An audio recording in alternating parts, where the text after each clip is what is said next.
What's happening, everybody? Happy short shifts day. 10 minutes are on the clock. Unfortunately, Jeff Lavecchio could not be here with us today, so it is just me. But we got 10 minutes on the clock, and I'm really, really excited to speak with you guys. It's going to be a little bit of a storytelling day, and when I was thinking about having to fly solo for this one and what I wanted to talk about, I'm a big believer in story, and I'm a big believer of like taking things that either you've experienced or you've heard other people experience to try and maybe find a way that you can take that and spin it and use it in a way that's authentic to you. And so I wanted to talk about 3 coaches that I had in my hockey career that had a pretty profound impact on me from a positive standpoint, and just tell a couple stories of those people and kind of like what they taught me and what made them so special as coaches. And so I have one from youth hockey, I have one from junior hockey, and I have one from college hockey, just to kind of span, all of those different levels, because I know there's a lot of different people from a lot of different levels that are listening to the podcast here, and a lot of coaches. So hopefully you can take some of this stuff that you can use with your teams if you're coaching. So the first one I want to talk about, and if you have been with us for a while, you've probably heard me talk about my crazy Russian coach, Stan Stiopkin, who I had in Pee-wees and Bantams when I was playing AAA in the Chicago area. And what I wanted to talk about with Stan was 2 things. Number one is just kind of like his philosophy in player development and what I think about as it related to what he thought it was important that we had and developed to make us better hockey players that can translate to the next level and the next level and the next level. And then the other thing is about just kind of challenging us and what that meant to us. So number one, let's talk about what was important to Stan that helped him to develop us in such a great way. And we had a Bantam team that won the national championship. We had so many guys go on to play either major, junior, when you couldn't play college at that time, or go play at the Division I level. And the thing that he talked about, so what you coach, what you communicate, and the things that you continuously try to impart in your players all the time, right? And so the thing that he always talked about with us is movement away from the puck. If there was any one thing that really, really resonated with me and with my teammates, is that it was not acceptable to be stationary, especially after you pass a puck. I just remember in that thick Russian accent, pass and get open, pass and get open. That's like all I remember him saying in our practices and in our games when he was coaching us in our games. And so, we played so many small area games before. This is like in the early 2000s, before that even became a thing with the ADM and USA Hockey. And, every coach has their thing that pisses them off, right? Like a lot of coaches will say short shifts. A lot of coaches will say you have to back check, whatever it is that they get on their players consistently about. And for us, it was not moving without the puck. If we were not moving without the puck, especially after we passed it, he would stop the drill dead right there, make you do a somersault, and that was it. And I think that really helped us to develop an incredible, incredible hockey sense as a team and as individual players, because we were always moving, which meant we were always thinking. We had to think quick, or else we would have been doing somersaults in practice. And so, like, if you would have watched our games back in the day, and the amount, I bet you our youth team passed the puck more than any youth team on a per second or per minute basis than any other youth team ever in hockey. And so I credit him and our team, like our guys that I played with, who I still keep in touch with today. We credit so much of our learning the game from him.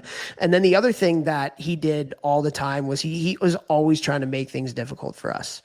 And that's something that I think more coaches need to really, really take to heart now. And that is really understanding how to challenge players and get them outside their comfort zone.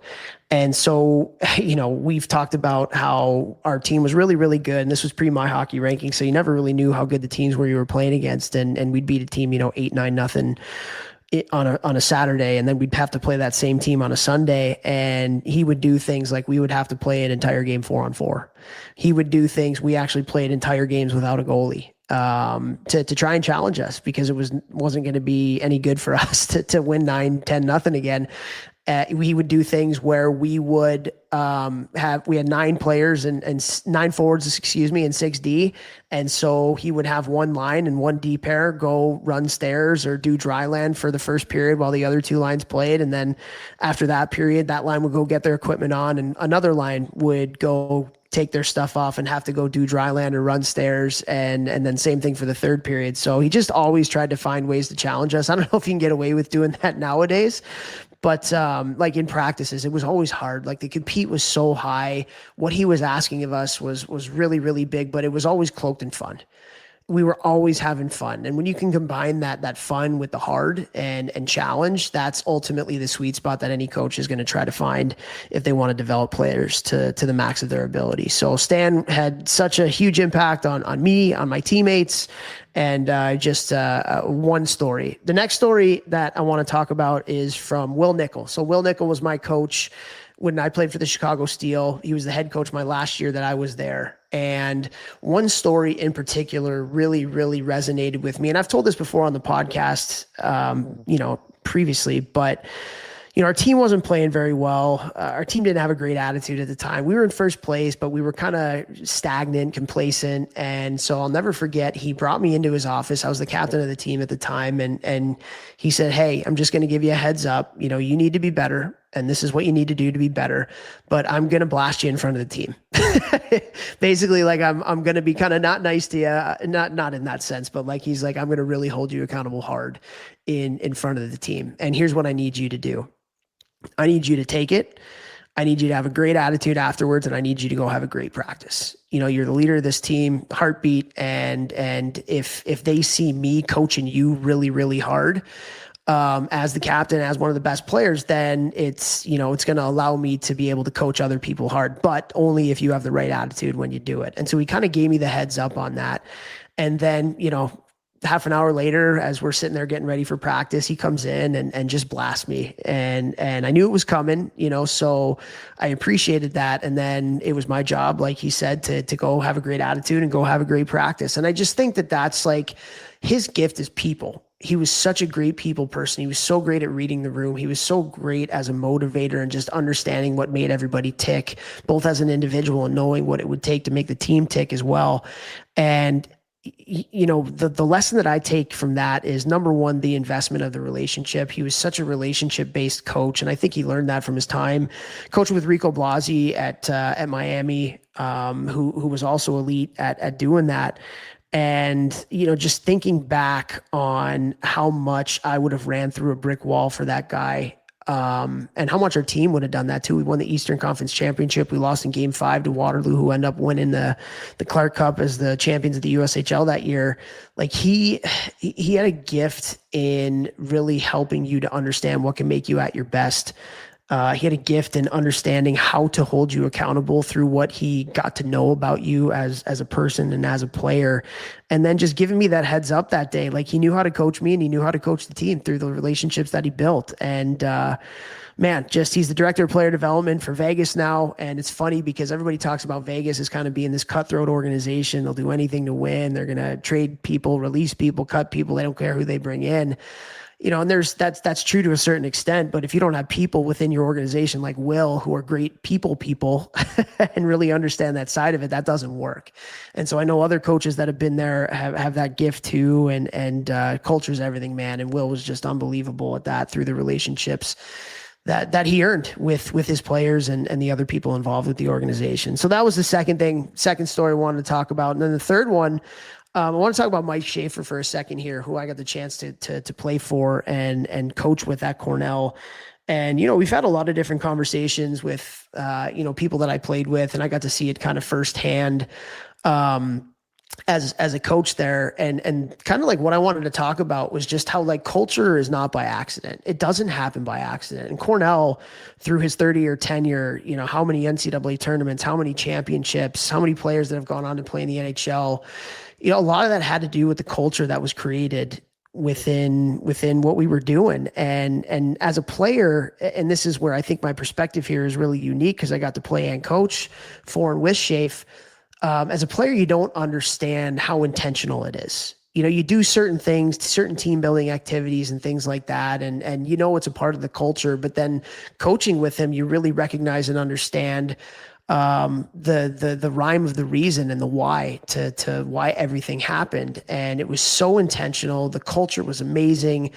Like, guys would kill for each other, honestly. Like, and that's the reason why we won championships, was like, it was such a buy-in to the Cornell way. And like everybody, more than anything, like we all understood and bought into what Cornell hockey was. And it wasn't perfect by any means.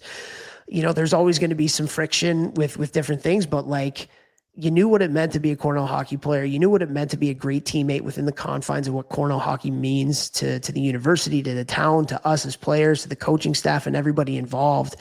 And Shafe's real gift was just the intentionality of the culture that he created, the culture of accountability, the culture of player leadership. And it was hard, man. Like, I'm not saying that it was easy. Like, he demanded a lot out of us. He demanded a lot out of me as a coach and as a player. There was a standard of excellence that had to be met. And if it wasn't met, you knew you were going to hear from it. That's also one of his gifts, is his consistency of holding us accountable. There wasn't wiggle room, man. And to the standards that we created and set. And so just the lesson there is just like how intentional culture is, right? Like, I think about, and I've told this story on the podcast before, my first day ever arriving at campus at Cornell, I was given a phone number of an upperclassman. And I was told when I'm 30 minutes out to call that upperclassman. And so I did. And when I showed up at my dorm, there were 5 or 6 hockey players that were there. I didn't touch a box. I didn't touch a bag. Those guys moved me in. They took everything from my car, brought it up to my room, moved me in. I was done within 10 minutes. And then boom, I was off to the hockey house to hang out with the guys. And it was just such a, wow, I feel welcome here. And I feel like I'm a part of the team within 5 minutes. And so there was certainly a lot of other activities, let's call them like that, that really brought us together, that we did. And again, as you're doing it as a player, you don't really realize the method to the madness behind it, but then being able to coach with them and how intentional it was just really, really cool. So that's short shifts today, guys. I'm a couple minutes past 10 minutes, but wanted to tell a couple stories of some great coaches that I've had and kind of why. And it, between Stan and what he taught us from a hockey sense standpoint and youth hockey, between Will and just how much he'd run through a brick wall for him as a player, and then Shafe, how intentional he was in building the culture and how much success that he had in the 30-year run that he had at Cornell, man. Just like, I'm very, very blessed. I'm very, very privileged to have learned from and played for just some amazing human beings and amazing coaches. And it's a big part of the reason why I'm here doing this podcast here today, still in love with the game at 41 years old. And man, coaches can certainly make a positive impact on kids. And for all the coaches that are listening, be you. Take a few of these things that might help to redefine some of the things that you already do, and keep up the great work with what you're doing in the hockey world at whatever level that you're at. So have a hockey day, everybody, and we love you. Short shifts, over and out.